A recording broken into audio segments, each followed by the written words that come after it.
ہر وہ گناہ جس گناہ کے بارے میں وعید آئے کہ جس نے یہ گناہ کیا اس پہ جنت حرام ہے، وہ کبیرہ گناہ ہوتا ہے۔ ہر وہ گناہ جس کے بارے میں وعید آئے کہ جس نے یہ گناہ کیا وہ ہمیشہ جہنم میں رہے گا، وہ کبیرہ گناہ ہوتا ہے۔ ہر وہ گناہ جس کے بارے میں وعید آ جائے کہ جس نے یہ کوتاہی کی اس پر جنت کی خوشبو بھی حرام ہے، وہ کبیرہ گناہ ہوتا ہے۔ ہر وہ گناہ جس کے کرنے والے کے بارے میں آ جائے جس نے یہ گناہ کیا اس پہ اللہ کی لعنت ہے، وہ کبیرہ گناہ ہوتا ہے۔ ہر وہ گناہ جس کے بارے میں وعید آ جائے جس نے یہ گناہ کیا اس کے اوپر اللہ کا غضب ہے، وہ کبیرہ گناہ ہوتا ہے۔ ہر وہ گناہ جس کے بارے میں یہ آ جائے جس نے یہ گناہ کیا وہ اللہ سے جنگ کر رہا ہے، وہ کبیرہ گناہ ہوتا ہے۔ ہر وہ گناہ جس کے بارے میں یہ آ جائے جس نے یہ گناہ کیا اللہ روز محشر اس کی طرف دیکھنا بھی پسند نہیں فرمائیں گے، وہ کبیرہ گناہ۔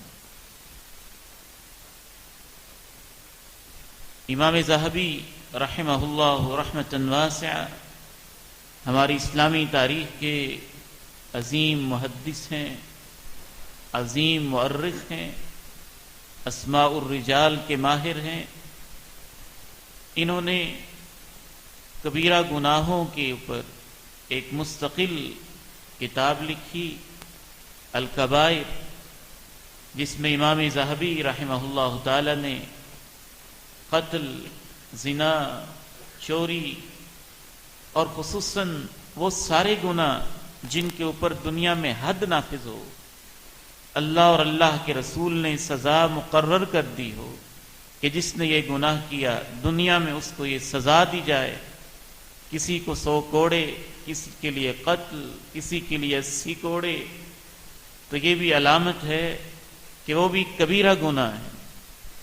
امام ذہبی رحمہ اللہ نے اس میں ان تمام گناہوں کی ایک فہرست مرتب کر کے کتاب لکھی، جس کے اردو زبان میں مختلف تراجم ہیں۔ پہاڑ جیسے گناہ اس نام سے ایک اس کا ترجمہ، کبیرہ گناہ اس طرح سے ایک ترجمہ۔ والد گرامی حضرت مولانا یوسف رحمہ اللہ کے ایک درینہ دوست تھے حضرت مولانا عبد القادر عارف حصاری رحمہ اللہ رحمۃ واسعہ۔ ان کے فتاوی والد گرامی نے 7 جلدوں میں پبلش کیے۔ ان کی بھی ایک کتاب ہے نبوی جواہر در ذکر کبائر، جس میں انہوں نے کبیرہ گناہوں کی فہرست مرتب کی۔ اللہ تعالیٰ سے دعا ہے مجھے اور آپ کو رب کریم کبیرہ گناہوں سے محفوظ فرمائے۔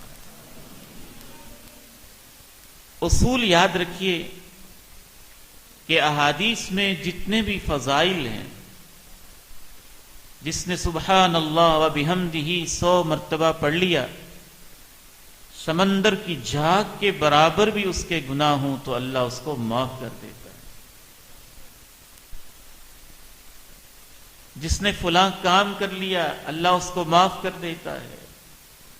فجر پڑھی، پھر ظہر پڑھی، بیچ کے گناہ معاف، ظہر پڑھی، عصر پڑھی، درمیان کے گناہ معاف، عصر پڑھی، مغرب پڑھی، اس دوران جو گناہ ہوئے معاف، مغرب پڑھی اور پھر عشاء پڑھی، تو اس اثناء میں جو گناہ ہوئے وہ سب کے ساتھ معاف۔ عشاء پڑھی اور پھر فجر پڑھی، شب کی تاریکیوں میں جو لغزشیں ہوئیں وہ معاف۔ جمہور اہل علم کے نزدیک ان سب فضائل کے لیے شرط یہ ہے کہ انسان کبیرہ گناہوں سے بچے۔ ہم نے ان احادیث کا مطلب اپنی مرضی سے گھڑا ہوا ہے، اور اس وجہ سے ایسی ایسی کوتاہیاں ہیں کہ انسان دیکھ کر حیران و ششدر رہ جاتا ہے۔ احادیث فضائل کے غلط مطلب ہیں، احادیثیں سچی ہیں، برحق ہیں، لیکن ان کے مطلب ہم نے اپنی مرضی کے گھڑے ہوئے۔ شیخ آپ حیران ہوں گے لوگ اپنی مرضی کے کیسے کیسے مطالب گھڑتے ہیں۔ آپ کے اسی لاہور شہر کی بات ہے، میں ایک درس قرآن سے فارغ ہوا، ایک صاحب بظاہر سوٹڈ بوٹڈ، پڑھے لکھے، کوالیفائڈ لگتے تھے، لیکن جب سفر کیا تو پتہ چلا کہ ڈگری یافتہ جاہل ہے بیچارہ۔ سچ کہا تھا کسی نے کہ ہماری یہ جو ڈگریاں ہیں بعض دفعہ ڈگریاں نہیں ہوتی، پیسوں کی رسیدیں ہوتی، کہ اس نے اتنے پیسے دیے تھے ہماری یونیورسٹی کو، ہمارے ادارے کو، دین کا علم نہیں تو سب اکارت ہے۔ راستے میں کہنے لگا میں نے اپنی بیوی کو 4 مرتبہ طلاق دی ہوئی۔ میں نے پوچھا تو اب کہاں ہے؟ کہتا میرے ساتھ رہ رہی ہے۔ میں نے کہا 4 مرتبہ طلاق، بار بار کی طلاق، وقفے وقفے کی طلاق، اور وہ آپ کے ساتھ رہ رہی ہے؟ قرآن تو کہتا ہے فَإِن طَلَّقَهَا فَلَا تَحِلُّ لَهُ مِن بَعْدُ حَتَّى تَنكِحَ زَوْجًا غَيْرَهُ۔ تیسری طلاق کے بعد وہ اپنے خاوند کے لیے حرام ہو جاتی ہے، اور آپ نے اسے ساتھ رکھا ہوا ہے۔ کہتے آپ مسئلہ تو بیان کرتے ہیں نا کہ اللہ تعالی توبہ سے سارے گناہ معاف کر دیتا ہے، تو میں جب بھی طلاق دیتا تھا اللہ سے معافی مانگ لیتا تھا، تو میری تو وہ طلاقیں معاف ہوگی، تو میں تو ایسے جیسے نئے سرے سے ساتھ رہ رہا ہوں۔ تو ان احادیث کے مطلب ہم نے اپنی اپنی مرضی کے گھڑے۔ ایک صاحب کو میں نے سمجھایا، وہ ماشاءاللہ ہر سال عمرے پہ جاتے ہیں، اللہ تعالیٰ ان کو عمرہ قبول کرے۔ تو کچھ احباب میں کوئی کمپلینٹس تھیں، کچھ مسائل تھے، میں نے ان کے ساتھ نشست کی، ان کو سمجھانے کی کوشش کی کہ یہ معاملات ہیں، فلاں لوگ مظلوم ہیں، آپ ذرا کچھ خیال کیا کریں۔ کہنے لگے آپ خود ہی تو بتاتے ہیں کہ عمرے پہ جانے سے اللہ سارے گناہ صاحب کا معاف کر دے، تو میں حج کر کے آیا ہوں نا، وہ تو معاف ہو گیا۔ تو یہ بنیادی غلط فہمی ہے کہ ہم لوگ یہ سمجھتے ہیں کہ کبیرہ گناہ بھی بس وضو سے معاف ہو جاتے، نماز سے معاف ہو جاتے۔ یاد رکھیے قرآن مجید نے یہ بیان کیا ہے اگر تم کبیرہ گناہوں سے بچو گے تو ہم تمہاری چھوٹی چھوٹی غلطیاں معاف کر دیں گے، شرط لگائی۔ اور اللہ کے پیارے نبی صلی اللہ علیہ وسلم نے بھی بعض احادیث میں شرط لگائی مجتنبت الکبائر، کہ ان نمازوں سے گناہ معاف ہوتے ہیں جب تک انسان کبیرہ سے بچ کر رہے۔ کبیرہ گناہ بھی معاف ہوتا ہے، لیکن اسے چھوڑنا، اس کے لیے باقاعدہ توبہ کرنا، مستقلاً اس گناہ کو یاد کر کے اس پہ ندامت محسوس کرنا اور اس گناہ کو چھوڑنا، وعدہ کرنا آئندہ نہیں کروں گا، بندے کا حق ہے تو اس کو واپس کر دینا، وہ اس طریقے سے معاف ہوتا ہے۔ اور جو چھوٹے چھوٹے گناہ ہیں وہ معافی مانگے بغیر اللہ وضو اور نماز کی برکتوں سے معاف کر دے۔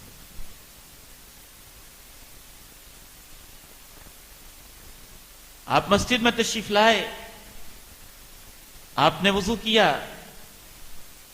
ہاتھوں کو دھویا، آپ ہاتھ دھوتے گئے اور پانی کے قطروں سے ہاتھوں کے گناہ جھڑتے چلے گئے، حتیٰ کہ ناخنوں کے نیچے سے بھی جھڑ گئے۔ چہرے کو دھویا، چہرے کے گناہ دھلتے گئے، آنکھوں کے گناہ، پلکوں کی خطائیں، زبان کی کوتاہیاں، لغزشیں اور اس کی پھسلن، وہ سب چہرے کو دینے سے، کلی کرنے سے جھڑتے چلے گئے۔ آپ نے سر کا مسح کیا، سوچوں کے گناہ، کانوں کے غلط سننے کی کوتاہیاں معاف ہو گئیں۔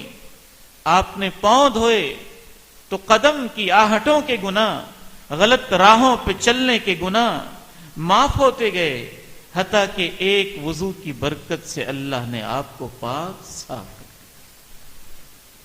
صحیح بخاری کی حدیث ہے، ایک شخص اللہ کے پیارے نبی کی خدمت میں حاضر ہوا، اس نے عرض کی، اے اللہ کے پیارے نبی صلی اللہ علیہ وسلم، میں نے ایک خاتون کی عزت، اس کی حرمت کے معاملے میں کبیرہ گناہ تو نہیں کیا، لیکن بوس و کنار کی مجھ سے غلطی اور خطا ہوئی ہے۔ آپ نے ارشاد فرمایا کہ آپ نے نماز پڑھی ہے؟ کہتا جی نماز پڑھی ہے۔ آپ نے فرمایا نماز کی برکت سے اللہ نے تیرے گناہ کو معاف کر دیا،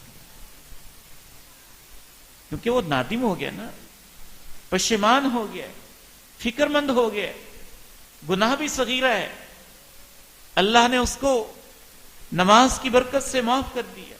پھر آپ نے یہ آیت مبارکہ تلاوت کی، اقم الصلاة طرفی النہار وزلفا من اللیل ان الحسنات یذہبن السیئات ذالک ذکری للذاکرین۔ دن کے دونوں اطراف میں، رات کی کچھ تاریکی میں نماز کو پورے اہتمام، باقاعدگی، خشوع و خضوع کے ساتھ دل لگا کے، معنی پہ توجہ کر کے ادا کرتے رہا کرو۔ یہ ایسی نیکی ہے کہ یہ نیکیاں برائیوں کو مٹا کے ختم کر دیں۔ آج کی اس نشست میں تصویر کا ایک اور پہلو میں آپ کے سامنے رکھنا چاہتا ہوں کہ صغیرہ گناہ بھی بعض دفعہ کبیرہ ہو جاتے ہیں۔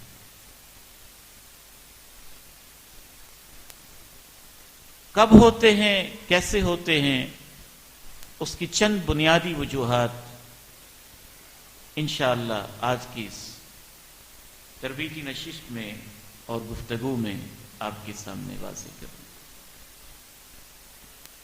سب سے پہلی وجہ،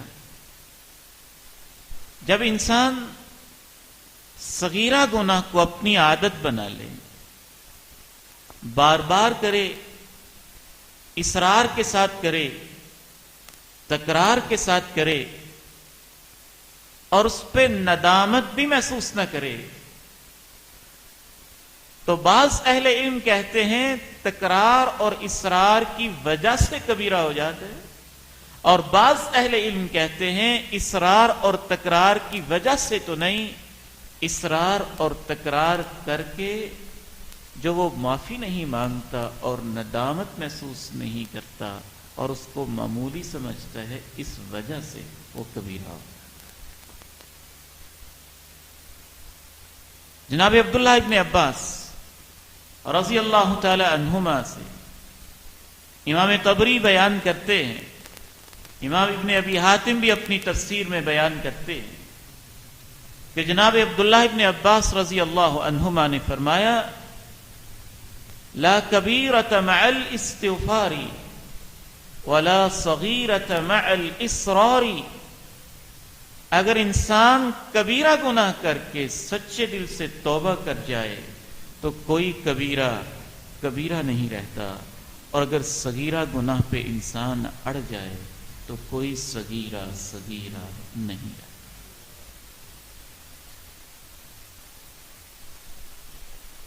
والذین اذا فعلوا فاحشة او ظلموا انفسهم ذكروا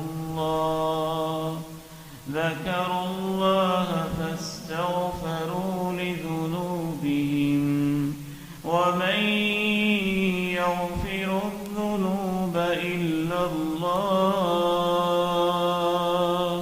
ولم يصروا على ما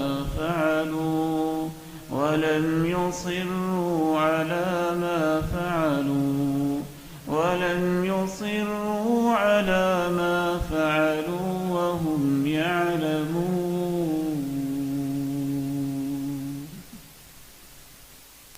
اہل ایمان سے جب کسی بے حیائی کا ارتکاب ہو جائے یا وہ اپنی جانوں پہ کسی نوعیت کا ظلم کر بیٹھیں، فوراً ان کو اللہ کی یاد بے چین کر دیتی ہے اور اپنے گناہ کی معافی مانگنے لگتے ہیں.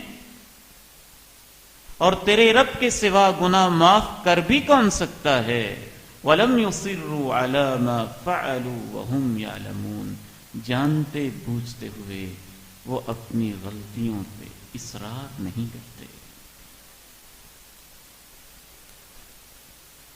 میں اپنے بیٹوں سے کہنا چاہتا ہوں، یہ میرے پیارے روحانی بیٹے، میرے عزیز بیٹے اور میرے پیارے احباب جو دائیں بائیں سے تشریف لائے، ماؤں بہنوں بیٹیوں کی خدمت میں بھی بالواسطہ عرض کرنا چاہوں گا کہ گناہوں کے معاملے میں یہ سمجھنا کہ یہ چھوٹی سی غلطی ہے نا، میں نے کیا کر دیا ہے، وہ چھوٹی ہے، ایک آدھ دفعہ ہو جائے، دو چار دفعہ ہو جائے، لیکن جب آپ اس کو عادت بنا لیں، لاپرواہی سے وہ کرتے ہی چلے جائیں تو جناب ابن عباس رضی اللہ تعالی عنہما مفسر قرآن ہیں، عمزاد رسول ہیں، فرماتے ہیں کہ پھر وہ چھوٹی غلطی چھوٹی نہیں رہتی ہے، وہ بڑی ہو جاتی ہے.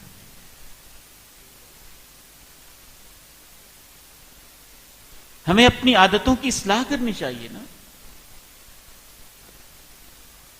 اصرار کے ساتھ، تکرار کے ساتھ، بار بار گناہوں کو کرنے کے ساتھ وہ گناہ بڑا کیوں ہو جاتا ہے؟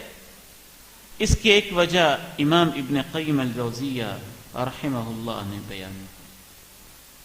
فرماتے ہیں کہ جو انسان بار بار گناہ کرتا ہے، اس سے اپنی عادت بنا لیتا ہے اور پرواہ نہیں کرتا کہ میں کیا کر رہا ہوں، تو دونوں میں سے ایک وجہ ضرور ہے. اگر تو یہ یقین رکھتا ہے کہ مجھے اللہ دیکھ نہیں رہا، وہ مجھے کوئی نہیں دیکھتا، تو پھر یہ کفر ہے کہ اس کے دل میں ایمان ایسا رخصت ہوا اس کے دل سے کہ وہ سمجھتا ہے کہ اللہ مجھے دیکھتا ہی نہیں. اور اگر وہ سمجھتا ہے کہ اللہ مجھے دیکھ رہا ہے اور پھر بھی بار بار اس غلطی کو دہراتا ہے، تو یہ اس بات کی علامت ہے کہ اس کے دل میں اللہ کی عزت، اللہ کا مقام اور اللہ کا حیا نہیں ہے. اگر ہے تو بہت کم.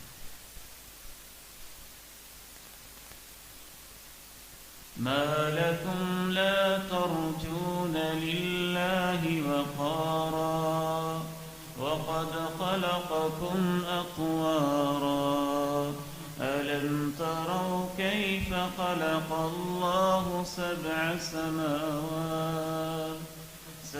سماوات طباقا وجعل القمر فيهن نورا وجعل الشمس سراجا والله أنبتكم من الأرض نباتا ثم يعيدكم فيها ويخرجكم إخراجا والله جعل لكم الأرض بساطا لتسلكوا منها سبلا فجاجا.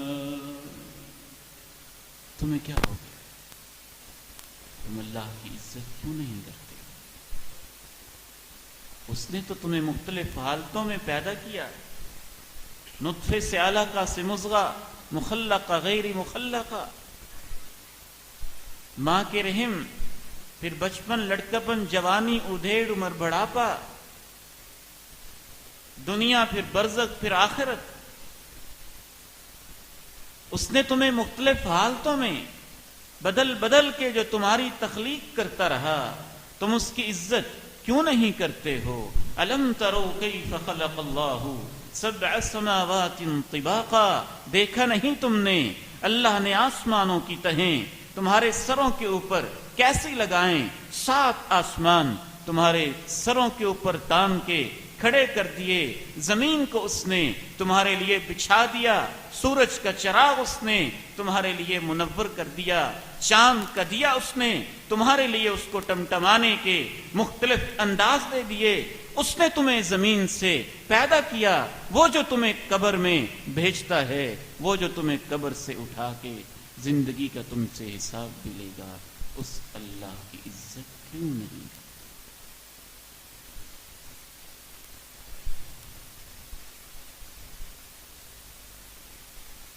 دوسری وجہ، جس وجہ سے چھوٹے چھوٹے گناہ بڑے بن جاتے ہیں، ان گناہوں کے بعض دفعہ اثرات بڑے گہرے ہوتے،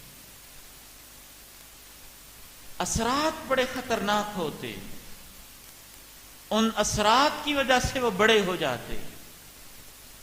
شیخ الاسلام امام ابن تیمیہ رحمہ اللہ تعالی نے اس کی ایک مثال دی۔ ایک ہے کبیرہ گناہ، بے حیائی، زنا کا ارتکاب کرنا، کسی کی عزت کو تار تار کرنا۔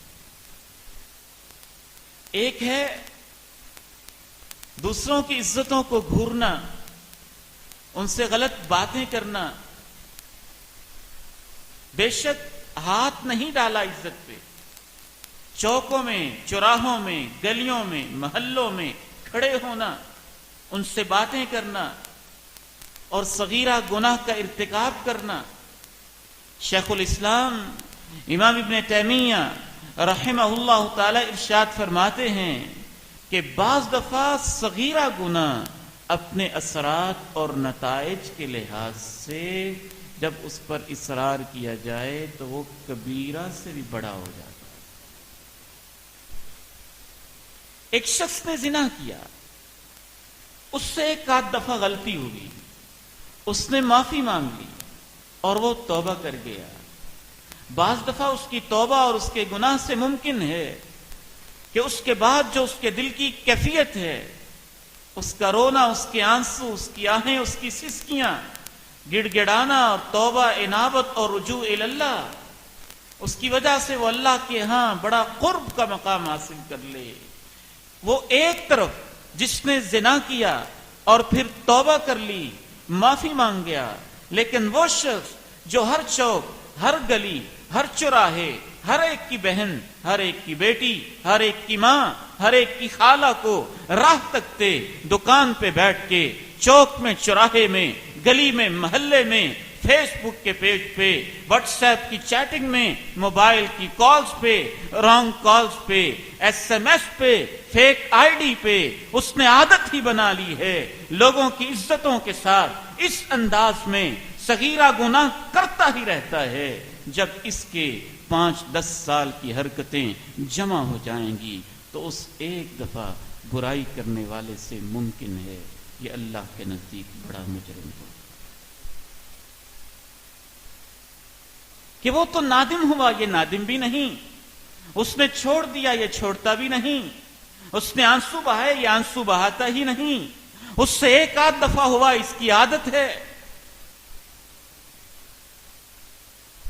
والذین اذا فعلوا فاحشة او ظلموا انفسهم ذکروا اللہ فاستغفروا لذنوبهم ومن يغفر الذنوب إلا الله ولم يصروا على ما فعلوا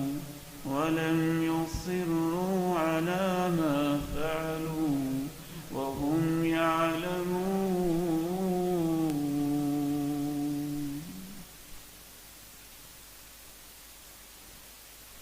بعض دفعہ چھوٹی چھوٹی باتوں کا اثر بہت ہے۔ ایک طالب علم مجھ سے ملا، مدرسے سے بات کر رہا، سرِ راہ ملاقات ہوئی، میں نے پوچھا بیٹے آپ کیسے ہیں؟ خیریت سے ہیں؟ جی۔ ان کا بیٹے آپ تو بڑے پڑھنے والے تھے، چلے گئے وہ آپ کی قسمت کی بات، لیکن کیا آپ مجھے بتا سکتے ہیں کہ آپ کیوں گئے، وجہ کیا؟ کہنے لگا استاد جی سچی بات یہ ہے. میں نے کہا کسی طالب علم سے کوئی پریشانی؟ کہتا نہیں. کسی استاد سے کوئی پریشانی؟ کہتا نہیں. مدرسے کی پڑھائی کی پریشانی؟ کہتا نہیں. ہماری طرف سے کوئی مسئلہ؟ کہتا نہیں. میں نے کہا وجہ کیا تھی؟ کہنے لگا میں جب بھی گھر جاتا تھا تو میرے کزنز اور میرے رشتہ دار کہتے تھے تیرا ابو تجھے کھانا نہیں کھلا سکتا تھا اس لیے تجھے مدرسے میں بھیجا. اس کے نزدیک تو چھوٹی سی غلطی ہے. مدرسے کے بچے کو میں نے کیا کہہ دیا ہے؟ اس کے کزنز تو یہی سمجھتے ہوں گے, اس کا انکل تو یہی سمجھتا ہوگا, لیکن دین کا کتنا نقصان ہوا ہے. قرآن کی تعلیم سے ہمیشہ کے لیے وہ بچہ ایک فاضل جس نے قاری اور عالم بننا تھا, وہ اس چھوٹی سی غلطی سے کتنا پریشان ہوا ہے. بس بچے بچوں کو بھگا دیتے ہیں اور تو کدھر پھنس گیا ہے. یہاں تو بڑی سختی ہوتی ہے, یہاں تو بڑی پابندی ہوتی ہے, یہاں تو استاد ایک ایک چیز کو چیک کرتے ہیں.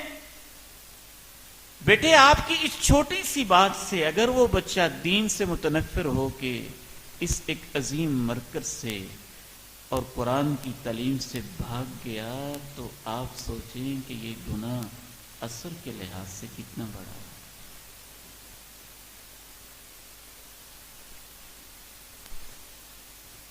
میڈیا کا پروپیگنڈا اتنا تیز ہے کہ فیس بک کے پیجز پہ بیٹھ کے, یوٹیوب کے چینلز پہ بیٹھ کے اور مختلف قسم کے لوگوں کے لفافے اپنی جیبوں میں ڈال کے اور بین الاقوامی طاقتوں کے پیسے استعمال کر کے ڈالر پہ بک جانا آسان کام ہے.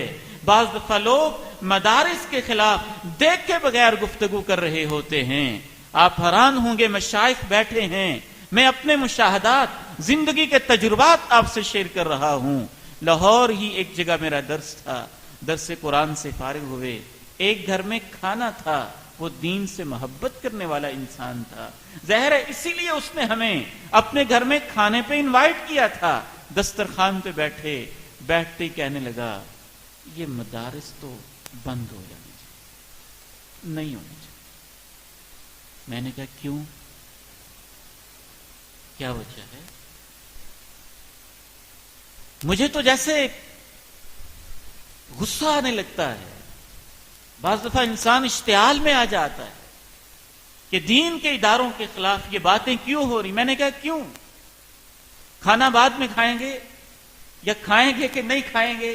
پہلے آپ یہ بتائیں کہ مدارس کو بند کیوں ہونا چاہیے, وجہ کیا ہے؟ کہنے لگا جو چینل کھولے, میں نے تو بہت سارے لوگوں کو سنا ہے وہ کہتے ہیں یہاں دہشت گردی کی تعلیم ہوتی ہے, یہاں فرقہ واریت سکھائی جاتی ہے. میں نے کہا میں آپ کو اللہ کا واسطہ دے کے کہتا ہوں کہ آپ نے کبھی کسی مدرسے کا وزٹ کیا ہے؟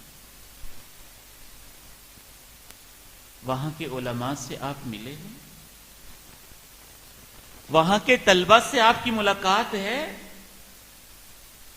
ان سے کبھی آپ نے انٹرویو لیا ہے؟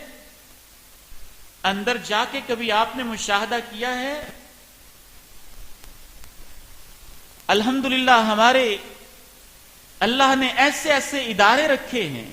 بعض اداروں کا وزٹ میں نے ایم بی بی ایس کے ایک فائنل ایئر کے اسٹوڈنٹ کو میں نے ایک ادارے کا وزٹ کروایا. وہ کہنے لگا شیخ میں نے یہ ادارہ دیکھا ہے تو مجھے تو لگتا ہے کہ ہماری یونیورسٹی سے بھی آپ نے بچوں کو اچھا ماحول دیا. بعض باتیں چھوٹی ہوتی ہیں, ان کے اثر بڑے گہرے. مجھے ایک بزرگ ملے, کہنے لگے کہ میں نے اپنے بیٹے کا رشتہ اپنی بھتیجی کے ساتھ کیا ہوا تھا. میری بھتیجی خوبصورت بھی تھی, حسن و جمال والی بھی تھی, تعلیم یافتہ بھی تھی. اس نے M B B S complete کیا. اس کے بعد اس نے لاہور کے ایک ہسپتال میں جاب شروع کر دی. اور اس کا رشتہ میں نے اپنے بیٹے کے لیے لیا ہوا تھا کہ بھائی آپس میں مل جائیں گے، یہ میری عزیزہ ہے، میری بھتیجی میرے گھر میں آئے گی، ایک اور سا تعلق ہوگا، یہ بہو بن کے آئے گی تو رشتے میں قربت بڑھے گی۔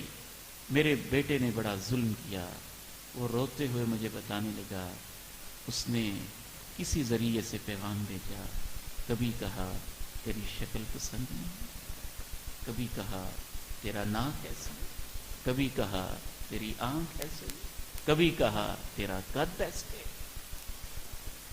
اس طرح کی باتوں سے میری بھتیجی کا رشتہ نہ صرف یہ کہ ختم ہوا، بلکہ اس نے اتنی ٹینشن لی ہے کہ وہ دماغ کی مریضہ ہو چکی ہے۔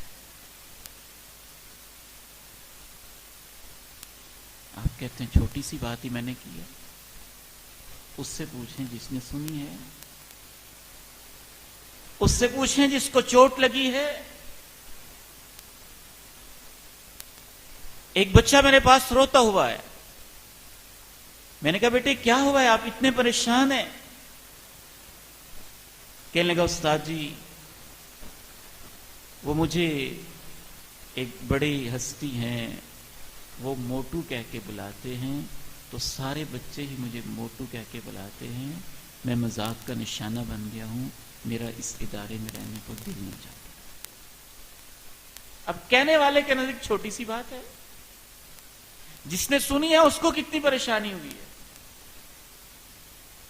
تیسری وجہ جس وجہ سے صغیرہ گناہ کبیرہ ہو جاتا ہے کہ بعض دفعہ وہ صغیرہ ہوتا ہی نہیں، ہم اسے اپنی طرف سے صغیرہ سمجھ رہے ہوتے ہیں، وہ اللہ کے نزدیک کبیرہ ہوتا ہے۔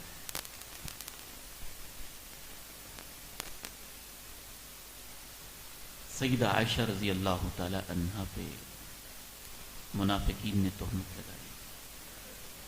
تہمت لگانا کبیرہ گناہ ہے۔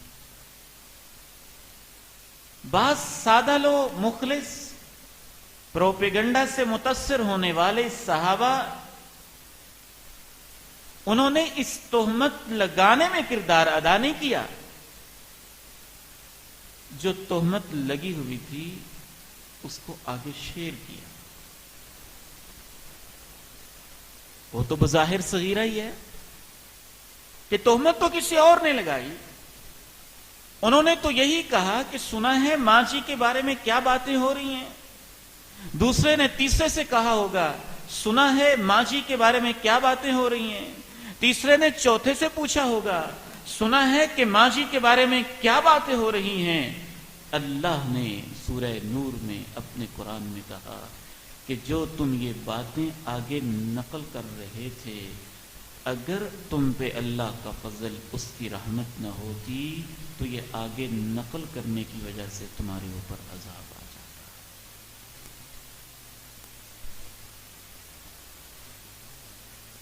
اذ تلقونه بألسنتكم وتقولون بأفواهكم ما ليس لكم به علم وتحسبونه هينا وهو عند الله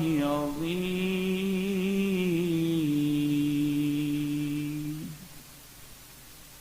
تم اسے نقل کر رہے تھے اپنی زبانوں پہ، اپنے منہوں پہ وہ باتیں لا رہے تھے جن کا تمہیں علم نہیں تھا، تم انہیں معمولی سمجھ رہے تھے، اللہ کے نزدیک وہ بہت بڑا گناہ۔ سیدہ عائشہ نے ایک موقع پہ سیدہ صفیہ کے بارے میں کہا تھا انہا لقصیرہ، تو اللہ کے پیغمبر نے فرمایا تیرے اس بول کو سمندروں میں ڈالا جائے تو سمندروں کے پانی پہ تیرا ایک بول غالب آ جائے۔ ان الرجل لا يتكلم بالكلمة لا يلقي لها بالا يهوي بها في النار 70 خریفا، ایک بول انسان کبھی ایسا بولتا ہے جس کی وہ پرواہ نہیں کر رہا ہوتا، اس وجہ سے 70 سال تک جہنم کے گڑھے میں گرتا چلا جاتا۔ زندگی احتیاط سے گزارنی چاہیے۔ آخری گفتگو کا حصہ بیان کر کے میں آپ سے اجازت چاہتا ہوں۔ بعض دفعہ چھوٹا گناہ اس وجہ سے بڑا ہو جاتا ہے کہ اس پہ انسان اصرار کرتا ہے. دوسری وجہ، چھوٹا گناہ اس وجہ سے بڑا ہو جاتا ہے کہ اس کے اثرات بڑے گہرے ہوتے ہیں، نقصانات بڑے شدید ہوتے ہیں. بعض دفعہ تیسری وجہ، گناہ اس وجہ سے چھوٹا کبیرہ بن جاتا ہے کہ وہ صغیرہ ہوتا ہی نہیں، انسان اسے صغیرہ سمجھ رہا ہوتا ہے. چوتھی اور آخری وجہ کہ بعض دفعہ صغیرہ گناہ جمع صغیرہ جمع صغیرہ جمع صغیرہ جمع ہو کے بڑی ہو جاتی.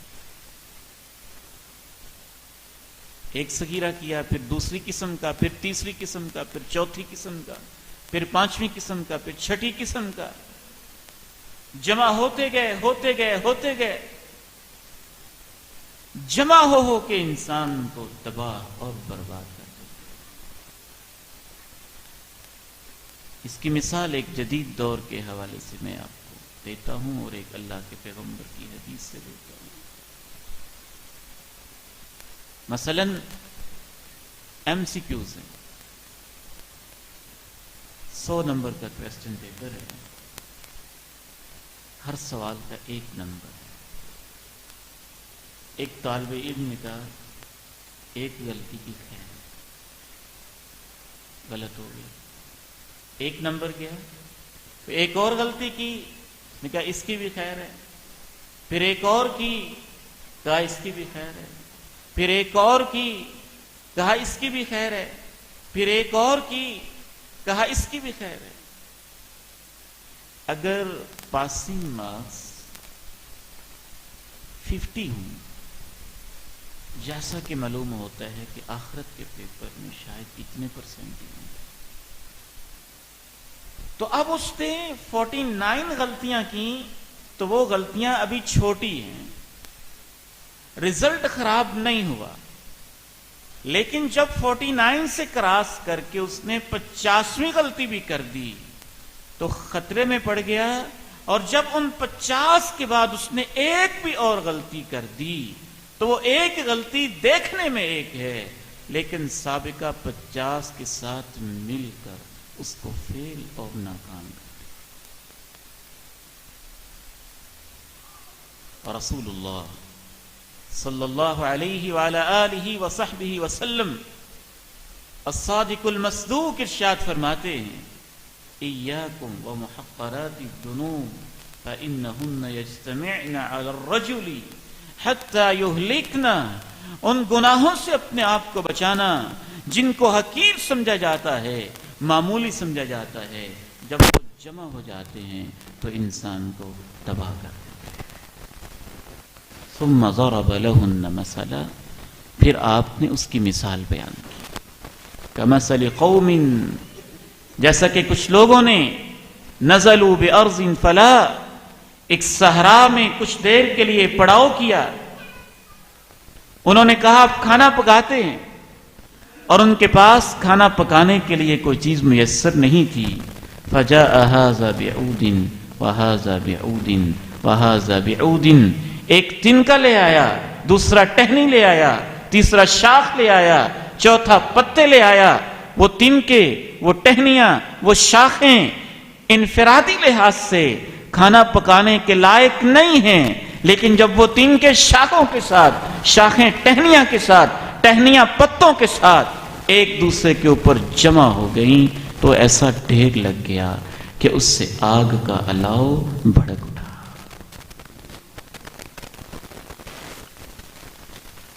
یہی معاملہ گناہوں کا ہوتا ہے. القارعة ما القارعة وما أدراك ما القارعة يوم يكون الناس كالفراش المبثوث وتكون الجبال كالعهن المنفوش فأما من ثقلت موازينه فهو في عيشة راضية وأما من خفت موازينه فأمه هاوية وما أدراك ما هي نار حامية. میزان کا پلڑا جس کا بھاری ہوگا نیکیوں کا، وہ من پسند اور جی چاہی زندگی میں ہوگا، اور جس کا نیکیوں کا ترازو ہلکا پڑ گیا تو اس کا ٹھکانہ حاویہ ہے. تمہیں کیا خبر وہ کیا ہے؟ وہ ایک دہکتی ہوئی آگ ہے. آخری بات، حضرت امام فضیل ابن عیاض رحمہ اللہ رحمۃ واسعہ میدان عرفات میں تھے. اچانک رونے لگ گئے، آنکھوں سے آنسو، زباں پہ آہیں، سسکیوں کی کیفیت. تاریخ کی کتاب میں لکھا ہے کہ ایسے رونے لگ گئے جیسے کسی ماں سے اس کا بیٹا جدا ہو گیا، اور آسمانوں کی طرف نگاہ بلند کر لی اور اپنی زبان سے کہنے لگے وَسَوْءَتَا وَإِنْ أَفَوْتَا، اے اللہ اگر تو گناہ معاف بھی کر دے تو پھر بھی تیرے سامنے آتے ہوئے شرمندگی کتنی ہوگی. پھر ایک مثال پیش کی، کہنے لگے میں مثلاً ان بیٹوں سے کہتا ہوں کہ بیٹے اگر آپ قاری صاحب کی موجودگی میں کوئی غلطی کریں اور قاری صاحب آپ کو معاف کر دیں اور اسی دن آپ قاری صاحب کے سامنے آئیں تو شرمندگی تو ہوگی نا. یار میں نے قاری صاحب کا احترام نہیں کیا، میں نے ان کا مقام ملحوظ خاطر نہیں رکھا. امام فضیل ابن عیاض رو رو کے میدان عرفات میں کھڑے ہو کے میدان محشر کو یاد کر کے کہنے لگے اے اللہ یہاں تو ایک بندے کی جناب میں ہم سے کوتاہی ہو جائے تو حیا والا انسان اس کے سامنے جاتے ہوئے شرماتا ہے. عیاض کا بیٹا فضیل اتنے سارے گناہوں کے ساتھ تو معاف کر بھی دے تو تیرے سامنے آتے ہوئے مجھے کتنی شرمندگی ہوگی. ان تجتنبوا كبائر ما تنهون عنه نكفر عنكم سيئاتكم وندخلكم مدخلا كريما. اگر تم بڑے بڑے گناہوں سے بچو گے تو چھوٹے چھوٹے گناہ ہم تمہیں معاف بھی کریں گے، عزت والی جگہ کا داخلہ بھی دیں گے. اور ایک مقام پہ کہا اہل ایمان سے بے حیائی کا اگر کوئی کام ہو جائے یا کسی قسم کی کوتاہی ہو جائے تو معافیاں مانگتے ہیں اور اللہ کے سوا کوئی معاف نہیں کر سکتا، لیکن وہ اپنے گناہوں پہ اڑتے نہیں اور بار بار جانتے بوجھتے ہوئے وہ غلطیاں دوبارہ نہیں کرتے. اللہ تعالیٰ سے دعا ہے کہ ہمیں صغیرہ گناہوں پر اصرار سے محفوظ فرمائے اور کبیرہ گناہوں سے ویسے ہی محفوظ فرمائے. وآخر دعوانا ان الحمد للہ رب العالمین. سبحانک اللہم وبحمدک اشہد ان لا الہ الا انت استغفرک واتوب الیک.